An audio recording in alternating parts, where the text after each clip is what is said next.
This happened a few months ago. I've been driving for Lyft for a few years now, and I usually stick to late night shifts. The roads are quieter and the tips are better, but there is a trade-off. Every once in a while, you get a story that sticks with you, and not in a good way. I'd always thought of myself as careful. I've dealt with my fair share of odd passengers, but nothing, and I mean nothing, even came close to being as strange as what I'm about to tell you. I didn't have a dash cam at the time, and that night was the main reason I installed one. It started off normal enough, just me and the odd sounds my car would occasionally make. I've got this beat-up 2005 Volvo, but it's reliable as hell. The streets were quite literally deserted, which, like I said earlier, I preferred. Sometime after 2 p.m., I got a request from a convenience store nearby. Seemed harmless at first, but for some reason, I got this weird feeling in my gut about it. You ever get that feeling like something's off, but you can't explain why? That's exactly what hit me as I drove up. Before I even saw the guy, I figured out why I was getting that gut feeling. The convenience store I was pulling up to was closed. All the lights were off, and there was not a single car in the lot. As I pulled closer, I saw him. I made sure to drive pretty slowly so I could get a good look at him. He was pacing outside the store, wearing this ratty hoodie that looked like it hadn't seen a washing machine in years. I'm not kidding about that. There was literally a hole in the sleeve. His movements were jerky, like he couldn't stand still, and he kept glancing over his shoulder like he thought someone was after him. If I had to guess, he was on something. I probably should have just canceled the ride and driven away. I even hovered my finger over the cancel button, but I didn't for whatever reason. I unlocked the doors, and he slid into the back seat without a word. I regretted my decision the moment I took my foot off the brake. Most people either scroll on their phones or stare out the window, but not him. He just sat there, staring at me through the rearview mirror, not blinking, not looking away, just staring directly at me. I tried not to stare back, but I couldn't help but catch his eye a couple of times. He looked kind of angry, which was also pretty unsettling. I tried to ignore him and turned on the radio to break the silence. I don't even remember which station I clicked on, but the moment the music started playing, he snapped at me to turn it off. His voice was deep and a little raspy, and I could tell he was a smoker right away. That kind of caught me off guard, and I jerked the steering wheel a little bit. I resisted the urge to look at him in the mirror and just did as he said, gripping the wheel a little tighter. I didn't say anything, and we drove in silence for a while. I thought maybe he'd just sit there quietly until we got to his stop. That's what I was hoping for, at least. But then he spoke. I remember the conversation like it was yesterday. He asked me if I ever picked up someone I shouldn't have. That question hit me like a brick. I let out this awkward laugh and said, "Well, I hope not." I was trying to keep it light, but he didn't react. He just leaned back and muttered something to himself that I couldn't hear. Then he started going on about how he used to be an Uber driver and he quit because some punks stole some stuff from his car. He was slurring his words a bit, so I couldn't make out everything he said, but I got the gist of the story for the most part. I looked in the mirror once or twice while he was telling me the story, and I realized he was smiling the whole time, which was incredibly unsettling. A normal person wouldn't smile talking about something like that. He concluded his story by saying, "It's funny how much trust you put in someone sitting right behind you." That comment was what did it for me. I started thinking about him as more of a threat than just a crazy drug addict. Unfortunately, there wasn't much I could do about it. I felt my pulse speed up. I kept my eyes on the road, but my mind was spinning. I glanced at the GPS, focusing on the destination like it was some kind of lifeline, but the guy did not know when to stop talking. He kept babbling about nonsense, some of it concerning and some of it just gibberish. I honestly couldn't keep up. Eventually, he started apologizing to someone, although I don't think it was me. He began insinuating that he had just done something awful and that he was a bad person. He kept saying, "I didn't mean it," repeatedly, followed by a few frantic "I'm sorries." I didn't respond, worried that he'd do something if I did. I didn't know what he'd done or what he was capable of, but I wasn't about to find out. We were only a few minutes from his stop when he snapped out of his muttering haze and yelled at me that I had missed the turn. I didn't miss it. The GPS clearly showed we were on track, but I slammed on the brakes anyway, mostly out of fear. He demanded that I pull over, so that's what I did. My hands were shaking at that point. I just wanted the nightmare to be over. As soon as I shifted into park, headlights appeared behind us. It was a police car. I said a silent prayer and watched as it crept down the road, its spotlight briefly sweeping over my car. The guy in my back seat slouched down like he was trying to stay out of sight. I turned my head and saw him lying almost perfectly flat on my back seat with his eyes closed. I whipped my head back around before he saw me, trying to keep my breathing steady. He stayed in that position for a really uncomfortable amount of time. I wanted to ask him to leave, but decided against it.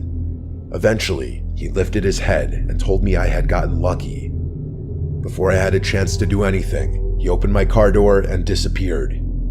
I ended up calling my shift short after that. I was shaken up and didn't feel like driving around anymore.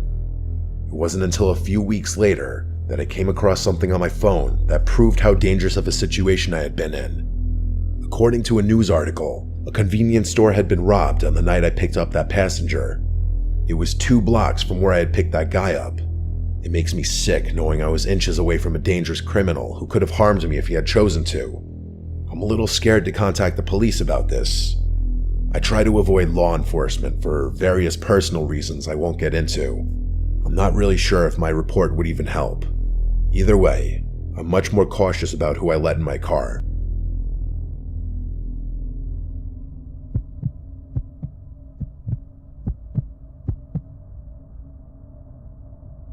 I used to live in the city. The urban lifestyle is honestly what I always envisioned for myself. I'm not going to get into it, but after an extremely traumatic experience, I couldn't bear even the smallest noises. I began to hate noise in general. My psychiatrist told me I had developed a rare case of phonophobia, so that pins and needles feeling you get when your foot falls asleep. It's kind of like that, but in my chest, always there, like my body was bracing for something that wasn't coming. Every car horn or slamming door felt like a jolt straight to my nerves. I couldn't keep living like that. About 3 years ago, I found a cabin buried deep in the Pacific Northwest. I don't want to say exactly where it was for reasons you'll soon understand, but all I'll say is that it was somewhere in Oregon. It seemed perfect. Very few neighbors, no traffic, barely any cell service. What really sold me on it, though, was the lack of noise. It was just me and the peace and quiet. For the first time in months, I thought I might actually feel safe. The cabin itself was small but cozy. To be fair, it was exactly what the listing had promised. You could tell it had been built to last, with thick wooden beams and a sturdy stone fireplace. It smelled like pine and old books when I first walked in. You know, that kind of earthy scent that's almost comforting. Think like one of those old cabin-style bed and breakfasts. For any of you who have gone skiing before, the nearest neighbor lived about a 10-minute walk down a narrow dirt path. I didn't meet her right away though. For the first few days, I just soaked in the silence.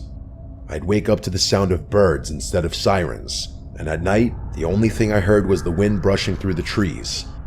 It was like the whole world had pressed pause, and I could finally breathe again. I did all my work from my laptop, so there really was no need for me to connect with the outside world beyond that. About a week after I moved in, there was a knock at the door. The cabin obviously had no doorbell, so those knocks were something I'd have to get used to. I opened the door, expecting it to be my neighbor, and it was. It was a moderately old woman carrying a basket of preserves like she just stepped out of a Hallmark movie. She introduced herself as Michelle and told me she lived about 10 minutes down the trail, which didn't sound far at all until you factored in how dense the woods were. I mean, you could get turned around in there just looking for firewood. She was in her late 60s with oddly long gray hair and these piercing blue eyes that made you feel like she could see right through you. She wasn't rude exactly, more like blunt. She welcomed me to the woods and extended the basket toward me like she was expecting me to take it. I didn't really have much of a choice. She was practically shoving it in my face. I know it sounds hospitable, but her vibe seemed a little off, if that makes any sense. I grabbed it impulsively, But I admit, I had never been treated that way by a neighbor before. It wasn't anything crazy, but it wasn't something I was used to. I thanked her as I took the basket, and she looked at me like she was expecting me to say something else. I honestly didn't know what else to say, so I just smiled. She kept staring at me awkwardly, which confirmed my suspicion that this woman didn't interact with a lot of people. Eventually, she spoke. She said, and these were her exact words, which I'll never forget, "Always keep your lanterns full, your windows shut tight, and your wits sharper than your axe." It wasn't something a normal person would say to someone else. It was like she was reciting from a rule book. It honestly sounded more like a warning than advice. I nodded, smiled, and turned to go back inside. After shutting the door, I stood there in silence, waiting to hear her footsteps walk away. She didn't walk away for a good 45 seconds, which was probably the strangest part about the whole interaction. Despite the weird vibe, I did appreciate her kindness. She seemed reclusive, but not unfriendly. The kind of person who'd help you if you asked, but wouldn't go out of her way to pry. I told myself it was nice to know someone was close by, even if I didn't plan on needing her. I didn't even bother looking in the basket. I just set it down in the living room and forgot about it. There was a thunderstorm that night, which is extremely rare for Oregon, but it does happen. I lit a few candles and curled up on the couch with a book, trying to ignore the fact that the power was flickering every few minutes. Some of you might find that kind of isolation scary, but I actually loved it. For some reason, my brain wasn't freaked out by the natural sounds of the thunderstorm. It was actually that specific storm which gave me that realization. I listened intently to everything outside, and it was, dare I say, soothing. But of course, that peaceful feeling didn't last. A few hours after the storm started, there was a knock at the door that nearly made me jump out of my skin. I say knock, but it was really more of a banging. It was loud and definitely not natural, like whoever it was didn't care that it was pouring outside. My heart started pounding, and I began to feel that god-awful tingly sensation in my chest. After hesitating for a few seconds, I grabbed a flashlight and got up to check who it was. I looked through the little glass window pane next to the door. It was Michelle, soaked to the bone and clutching a flashlight.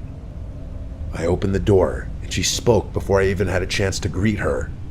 She blurted out that she saw someone near my woodpile and that I should know about it. I was beyond confused, but her words were incredibly concerning, and that took precedence. I stepped out onto the porch, shining my flashlight into the rain, but I couldn't see anything but trees. I asked her if she was sure, and she nodded. Her eyes kept darting to the woods like she was expecting someone to emerge from it any second. The whole thing was pretty freaky. I kept looking around, but there wasn't much I could make out between the darkness and the chaos of the storm. Before I could say anything else, she told me to be careful and began walking away without waiting for a response. I watched her head back down the path toward her cabin, clearly unfazed by the pouring rain. I stood there until the glow of the flashlight disappeared out of sight, and then I went back inside. The literal second I shut the door, I realized her story was riddled with holes. How could she have seen someone near my woodpile if her house was 10 minutes away? She must have been on my property to begin with. Why the hell would she be snooping around my cabin during a thunderstorm? Was she lying? It didn't sit right with me, but marching over to her house in the middle of a thunderstorm was the last thing I was going to do. Still, I had to do something. I locked up the cabin as securely as I could and sat in my room, listening. The storm started to die down after a while, but I still felt pretty uneasy. A few more hours passed without incident, so I decided that it was probably safe to go to sleep. I can't remember exactly what time it was, but sometime after midnight, I woke up to the sound of a branch snapping just outside my bedroom window. I'm a really light sleeper, so I was 100% positive it was a branch snapping and not something else.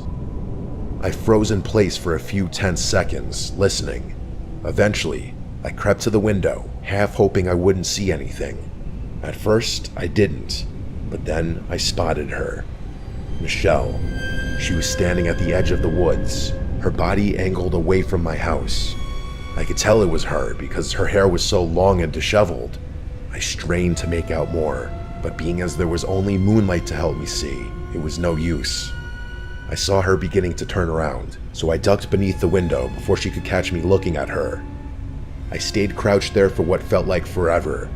When I finally mustered the courage to peek again, she was gone. I genuinely didn't know what to do. I hadn't exactly pegged her as dangerous, just weird. But at that point, I was having second thoughts. It didn't make sense. Why would she try and warn me earlier if she was the one poking around? I didn't sleep for hours. I was pretty dead set on just staying up until sunrise. A few hours passed, and I was starting to get tired. As I finally began letting my guard down, there was a knock at the door. It wasn't like the banging from earlier. It was actually kind of quiet. Still, I wasn't going to get up under any circumstances. The pins and needles started up again as I quietly made my way over to the door. I took an inconspicuous glance through the pane and froze in horror. It wasn't Michelle. It was a burly-looking bald guy with a thick beard. I had to fight every bone in my body not to yell out in fear. The situation instantly went from a 6 to a 10. As quietly as I could, I retreated to my bathroom, locked the door, and called the police. As I was on the phone with them, I started to hear banging on the front door, like someone was repeatedly smashing it with a heavy object. The operator told me help was on the way and instructed me not to hang up. I sat there more terrified than I'd ever been in my entire life. Eventually, the front door gave way, and I heard it crash open. I genuinely thought I was going to die. That man, whoever he was, started smashing things in my cabin. At least that's what it sounded like. All I could hear was the sound of glass breaking and wood splintering. I didn't dare make a sound. Luckily, that man didn't seem to look for me, because I never heard his footsteps leave the living room. Eventually, the smashing sound stopped, and I was sitting in complete silence again. I had been fighting off a panic attack the whole time. To my surprise, the police actually arrived pretty quickly, but not soon enough to catch that guy in the act. He was long gone. I pleaded with the officers to help me out, but they were downright useless. They did a pathetic search of the surrounding property, but that was it. They wouldn't even agree to search the woods, saying that it was too dense and they were unlikely to find him there anyway. I begged them to accompany me to Michelle's house at least, which they agreed to. When we got to her property, my jaw literally dropped. The entire cabin was abandoned. The cops confirmed this and said no one had lived there in decades. I told them they had to search it for squatters, but they told me there was no reason for them to do that. They tried to tell me that there was no clear signs of habitation, so it would be a waste of time. I damn near lost my mind when I heard them say that. I tried to argue, but they more or less told me that living in the woods was a risk I was taking and was not their problem. They left after that, which infuriated me. I obviously moved out of that cabin, but not before spending one more night there. It was awful, but I made it through without anything happening. Things have been good for me since then, but I still constantly think about this experience. Some of my superstitious friends have theorized that Michelle was actually a spirit that was trying to protect me, and that she was really just trying to watch over my property for whatever reason. I don't believe in the paranormal, so I think it's much more likely that two people, her and that man, had been squatting in that abandoned cabin. I just still don't understand why they decided to target me, or why Michelle would bother to warn me if she were planning on breaking into my house. I don't think I'll ever know.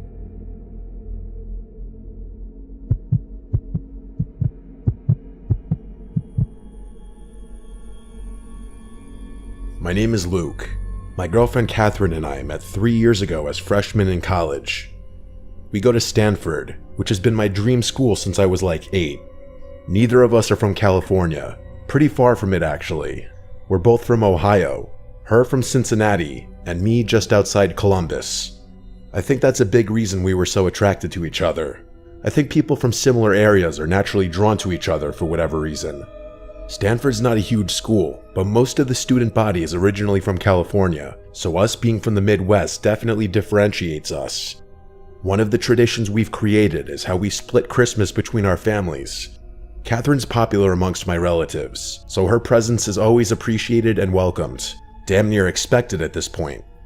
Since her house is just a 2-hour drive from mine, we decided early on to spend Christmas Eve with my family, who celebrates Christmas Eve night, and then drive through the night to her house for Christmas Day. Until I met her, I didn't realize that most families celebrate Christmas the day of, not the night before. Oddly enough, my favorite part of the holiday isn't Christmas Eve or Christmas Day though. It's that late night drive. It's become its own little tradition, something we both look forward to every year. The first time we did it still remains one of my favorite memories with her. Because of where I live, the quickest route from my house to hers doesn't take us on a major highway. Most of the route is quiet back roads, just fields, trees, and the occasional distant farmhouse. It's always really late at night when we do it, so in combination with the secluded route, we rarely encounter any other cars. It feels like the world is asleep, and we have it all to ourselves. Don't laugh, but we always blast Juice WRLD during the drive. His music has been a shared obsession since we met.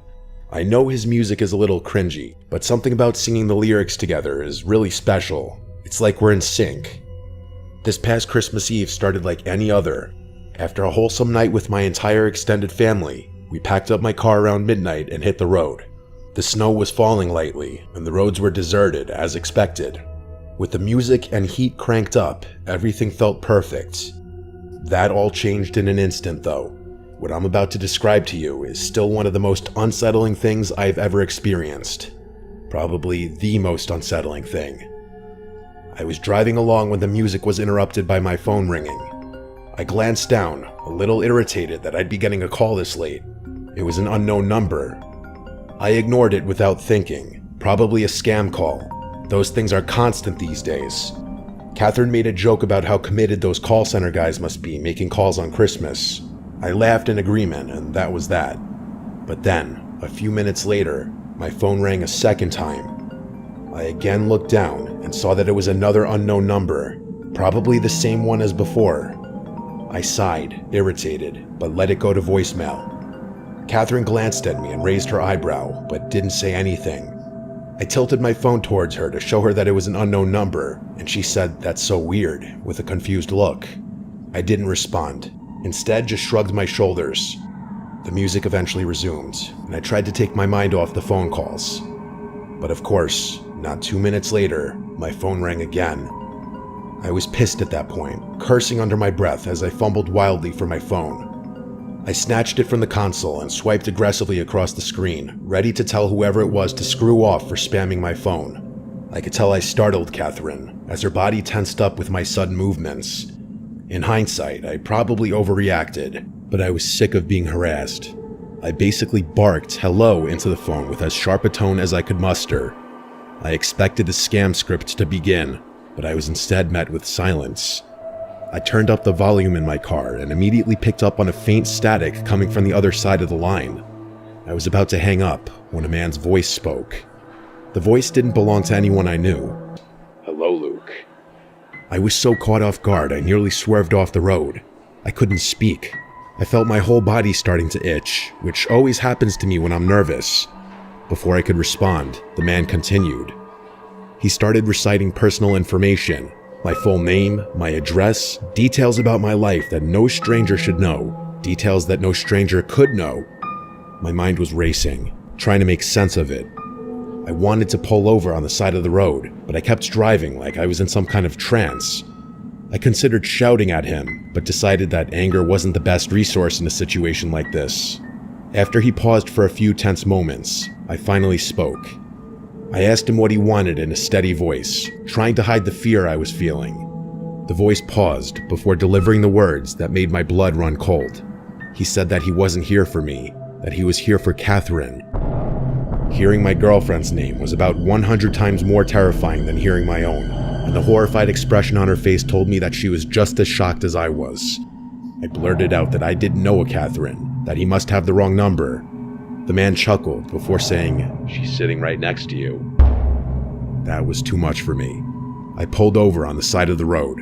I had no choice. My hands were literally shaking in fear. I was about to say something when Catherine reached into my lap in one fluid movement and hung up the phone. Just like that, I literally screamed in her face, demanding to know why she hung up on a stranger that was making personal threats towards us. She didn't answer, just looked at me with wide, fearful eyes. I desperately tried to call the number back, once, twice, 3 times, but it never went through.